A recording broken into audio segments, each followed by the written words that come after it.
Assalamualaikum warahmatullahi wabarakatuh. Bismillahirrahmanirrahim.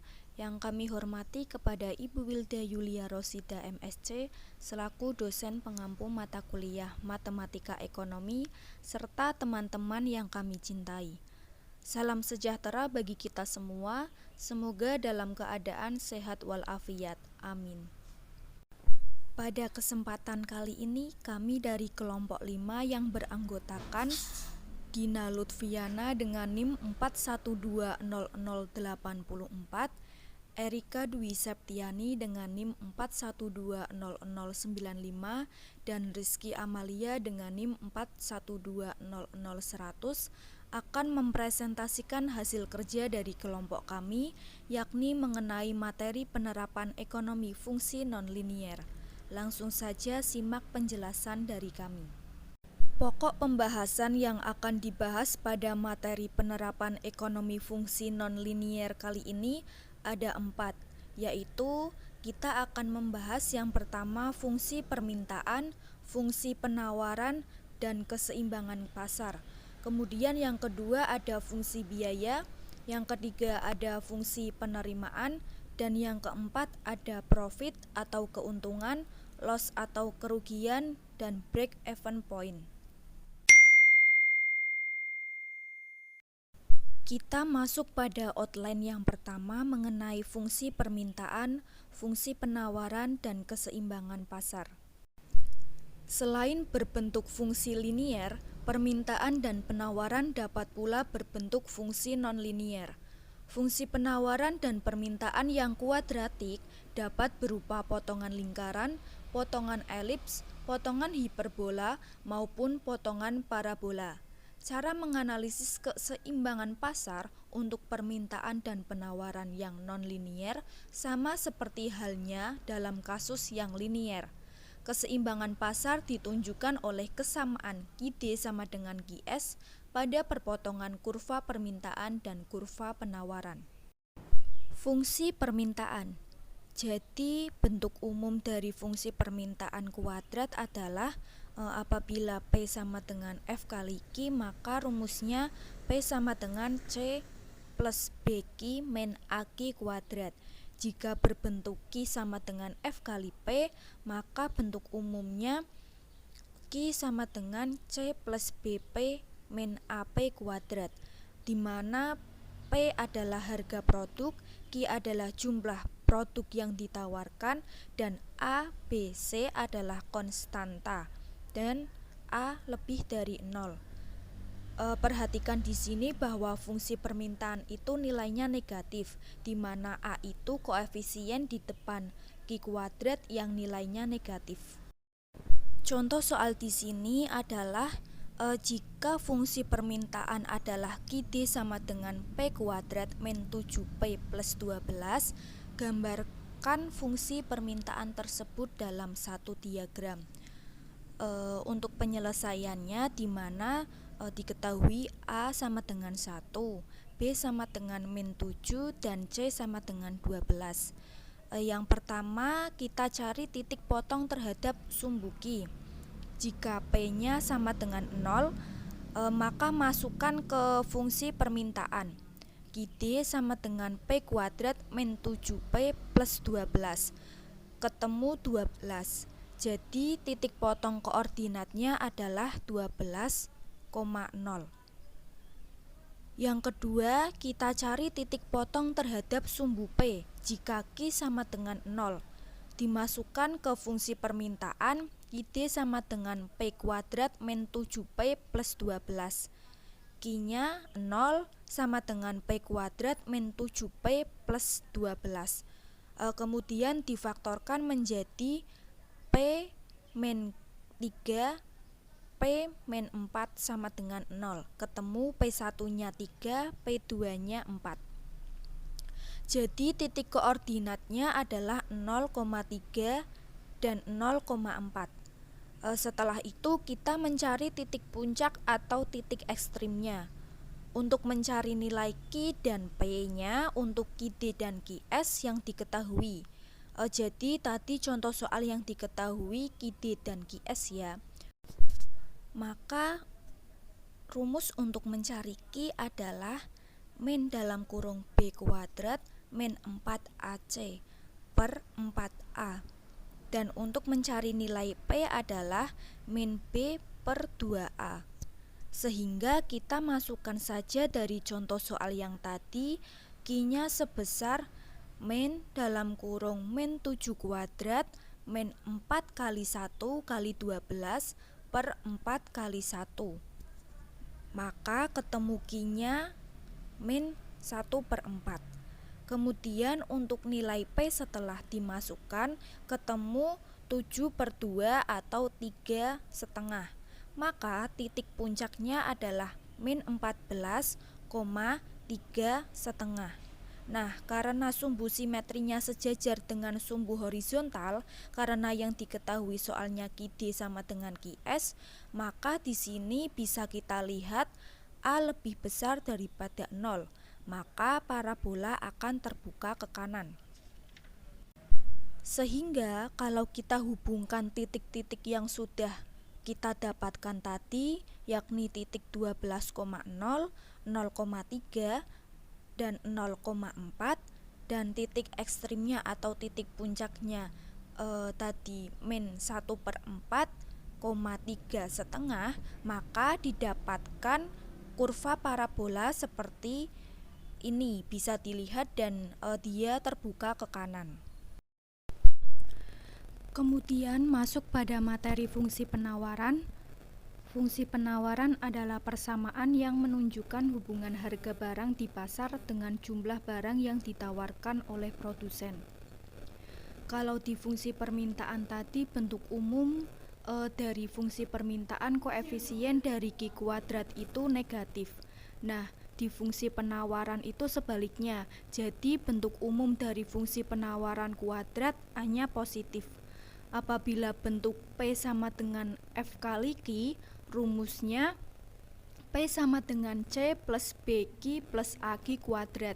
Dan jika bentuk Q sama dengan F kali P, maka bentuk umumnya Q sama dengan C plus BP plus AP kuadrat, di mana P adalah harga produk, Q adalah jumlah produk yang ditawarkan, A, B, C adalah konstanta, dan A lebih dari 0.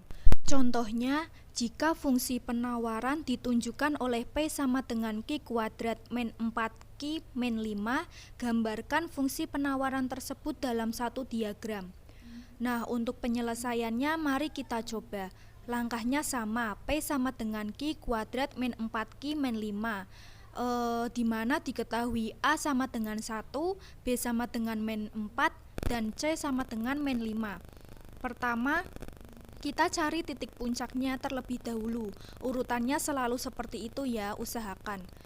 Q sama dengan min B per 2A, dimasukkan jadi ketemu Q-nya 2. Kemudian kita cari P dengan substitusikan ke Q kuadrat min 4Q min 5. Masukkan Q-nya diganti 2 jadi ketemu min 9. Sehingga ketemu titik puncaknya 2, min 9. Yang kedua, cari titik potongnya. Yang pertama terhadap sumbu P berarti Q sama dengan 0. Dari sini kita ganti Q-nya 0 jadi ketemu min 5. Dengan titik potong P sama dengan 0, min 5. Selanjutnya kita cari titik potong sumbu Q dengan P sama dengan 0. Masukkan Q kuadrat min 4Q min 5 sama dengan 0. Difaktorkan menjadi Q plus 1 dan Q min 5. Ketemu Q1 sama dengan min 1, Q2 sama dengan 5. Jadi titik potongnya min 1,0 dan 5,0. Sehingga kalau kita hubungkan titik-titik yang sudah kita dapatkan tadi, yakni titik 0, min 5, terus min 1,0 dan 5,0, dan titik ekstrim atau titik puncaknya yaitu 2, min 9, maka didapatkan kurva parabola seperti ini, bisa dilihat dan dia terbuka ke atas. Baik, kita lanjutkan ke materi keseimbangan pasar. Jadi, kalau keseimbangan pasar di fungsi linear kan ada syaratnya, yaitu PD sama dengan PS atau QD sama dengan QS. Nah, di fungsi nonlinear juga sama syaratnya, yaitu syarat untuk mencapai keseimbangan pasar adalah jumlah produk yang diminta oleh konsumen harus sama dengan jumlah produk yang ditawarkan oleh produsen, yaitu QD sama dengan QS, atau harga pokok yang diminta sama dengan produk yang ditawarkan, yaitu PD sama dengan PS. Jadi, ini cuma diganti bentuk fungsinya saja, kalau syaratnya masih sama. Bisa dilihat grafiknya di mana keseimbangan pasar yaitu QD sama dengan QS, di mana QD yaitu jumlah permintaan, QS yaitu jumlah penawaran, E yaitu titik keseimbangan, PE yaitu harga keseimbangan, dan QE adalah jumlah keseimbangan. Langsung saja ke contoh soal. Fungsi permintaan suatu barang ditunjukkan oleh persamaan QD sama dengan 19 min P kuadrat, sedangkan penawarannya Q sama dengan min 8 plus 2P kuadrat. Berapa harga keseimbangan dan jumlah keseimbangan yang tercipta di pasar? Untuk penyelesaiannya, tadi kan syarat dari keseimbangan pasar yaitu PD sama dengan PS, atau kalau di sini QD sama dengan QS. Kita mau mencari nilai Q dan mencari nilai P. Nah, QD-nya adalah 19 min P kuadrat dan QS-nya adalah min 8 plus 2P kuadrat. Kita jadikan satu yang serumpun menjadi 19 plus 8 sama dengan P kuadrat plus 2P kuadrat. Hasilnya nanti akan ketemu P sama dengan 3. Setelah ketemu P, maka lanjut ke Q. Substitusikan ke salah satu. Di sini kita ambil yang Q sama dengan 19 min P kuadrat. Masukkan P-nya 3, kemudian ketemu Q-nya yaitu 10. Jadi, harga dan jumlah keseimbangan yang tercipta di pasar masing-masing adalah PE sama dengan 3 dan QE sama dengan 10. Jadi, keseimbangan pasarnya yaitu 10 dan 3. Untuk kurvanya bisa digambar satu persatu seperti menggambar fungsi permintaan dan penawaran tadi. Kita masuk ke materi kedua yaitu fungsi biaya. Jadi, biaya dapat dibagi menjadi yang pertama itu total cost atau total biaya, atau kita simbolkan dengan TC. TC itu rumusnya FC plus VC, di mana FC itu biaya tetap atau K dan FC itu biaya variabel atau F kali Q. Nah, yang kedua adalah AFC atau biaya rata-rata tetap.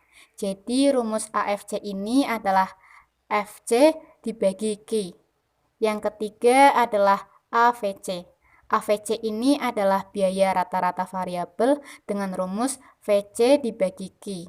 Yang keempat itu adalah AC atau biaya rata-rata total dengan rumus TC dibagi Q, dan yang terakhir adalah MC atau biaya marginal dengan rumus delta TC dibagi delta Q. Nah, dalam fungsi biaya itu juga menentukan nilai ekstrim. Jadi, penentuan nilai ekstrim dalam fungsi biaya itu dapat dilakukan dengan rumus yang pertama itu besarnya biaya total atau C minimum. Itu rumusnya C sama dengan B kuadrat min 4AC dibagi min 4A. Sedangkan untuk besarnya jumlah kuantitas atau Q yaitu min B per 2A. Kita masuk ke contoh soal. Biaya total yang dikeluarkan oleh sebuah perusahaan ditunjukkan oleh persamaan C sama dengan 2Q kuadrat min 24Q plus 102. Pada tingkat produksi berapa unit biaya total ini minimum? Hitunglah besarnya biaya total minimum tersebut. Hitung pula besarnya biaya tetap, biaya variabel, biaya rata-rata, biaya tetap rata-rata, dan biaya variabel rata-rata pada tingkat produksi tadi. Seandainya dari kedudukan ini, produksi dinaikkan dengan 1 unit, berapa besarnya biaya marginal? Untuk penyelesaiannya, kita cari yang pertama yaitu unit biaya total minimum dengan rumus Q sama dengan min B per 2A. Dimasukkan, ketemu Q-nya yaitu 6. Masuk ke besarnya biaya total minimum dengan rumus C sama dengan B kuadrat min 4AC per min 4A dimasukkan sehingga ketemu C minimumnya yaitu 30. Kemudian diketahui FC sama dengan 102 dan biaya variabel atau VC dicari dengan substitusikan ke 2Q kuadrat min 24Q. Tadi kan Q sudah ketemu 6, maka hasilnya min 72. Untuk mencari biaya rata-rata variabel, rumusnya AVC sama dengan VC per Q ketemu min 12. AFC atau biaya rata-rata tetap dicari dengan rumus FC per Q ketemu 17. Apabila ada kenaikan produksi sebesar 1 unit, Q-nya menjadi 7. Disubstitusikan kembali ke persamaan awal menjadi 2 dikali 7 kuadrat min 24 dikali 7 plus 102. Hasilnya 32. Untuk biaya marginal itu dimasukkan ke rumus delta C per delta Q. Hasilnya yaitu 2. Berarti untuk menaikkan produksi dari 6 unit menjadi 7 unit diperlukan biaya tambahan atau biaya marginal sebesar 2. Saya Rizky Amalia dengan NIM 4120-100 akan menjelaskan materi tentang fungsi penerimaan. Bentuk fungsi penerimaan yaitu total atau total revenue R yang nonlinear pada umumnya berupa sebuah persamaan parabola terbuka ke bawah. Penerimaan total merupakan fungsi dari jumlah barang yang juga merupakan hasil kali jumlah barang dengan harga barang. Dengan rumus penerimaan total TR sama dengan Q kali P. Penerimaan rata-rata merupakan penerimaan yang diperoleh per unit barang, merupakan hasil bagi penerimaan total terhadap jumlah barang. Dengan rumus penerimaan rata-rata atau AR sama dengan TR dibagi Q. Penerimaan marginal adalah penerimaan tambahan yang diperoleh dari setiap tambahan 1 unit barang yang dihasilkan atau terjual. Dengan rumus penerimaan marginal atau MR sama dengan PTR per PT. Contoh soal. Fungsi permintaan yang dihadapi oleh seorang produsen pada pasar monopoli ditunjukkan oleh Q sama dengan 700 dikurangi 0,5 P. Tentukan A fungsi penerimaan totalnya, B besarnya penerimaan total jika terjual barang sebanyak 150 unit dan berapa harga jual per unit. C. Hitung penerimaan marginal dari penjualan sebanyak 150 unit menjadi 200 unit.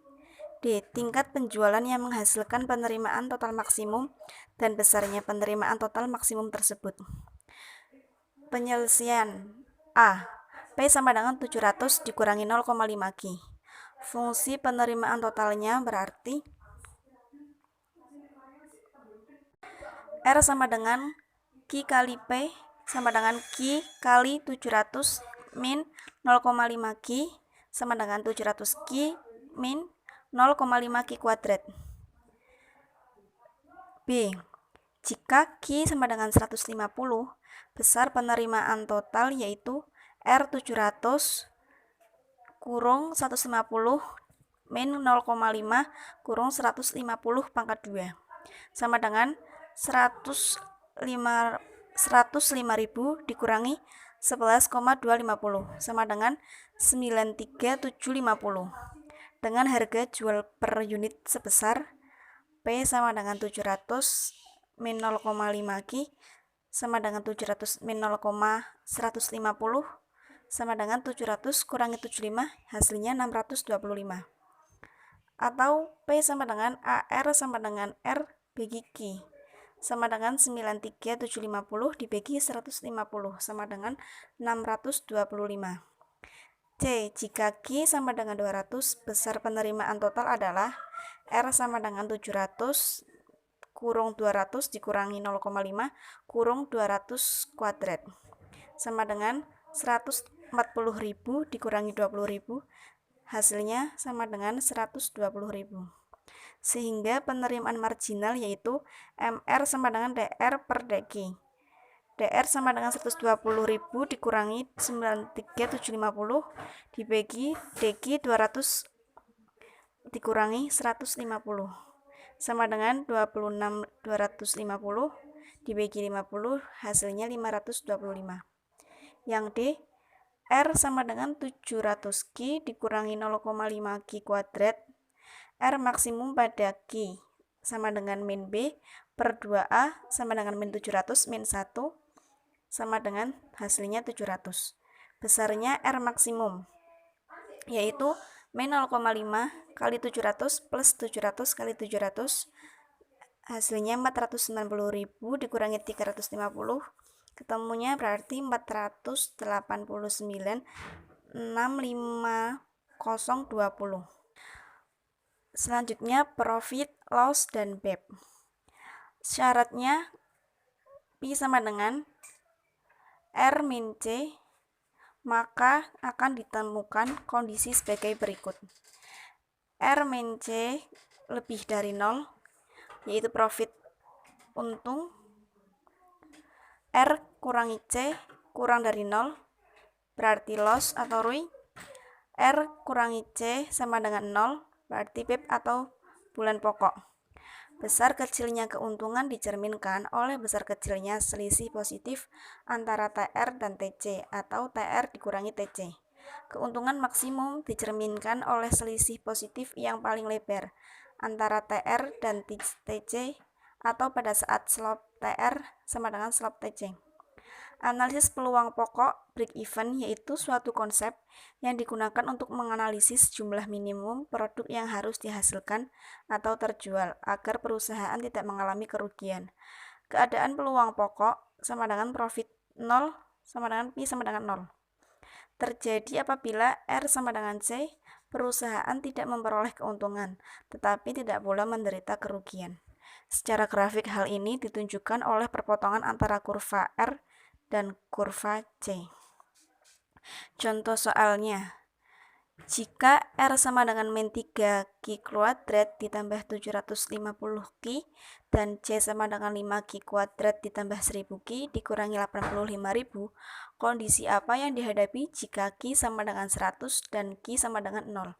Penyelesaiannya, Pi sama dengan R kurangi C sama dengan min 3Q kuadrat ditambah 750Q dikurangi kurung buka 5Q kuadrat ditambah 1000Q dikurangi 85.000 kurung tutup sama dengan min 3Q kuadrat plus 750Q min 5Q kuadrat min 1000Q plus 85.000 sama dengan min 8Q kuadrat dan 1750Q dikurangi 85.000.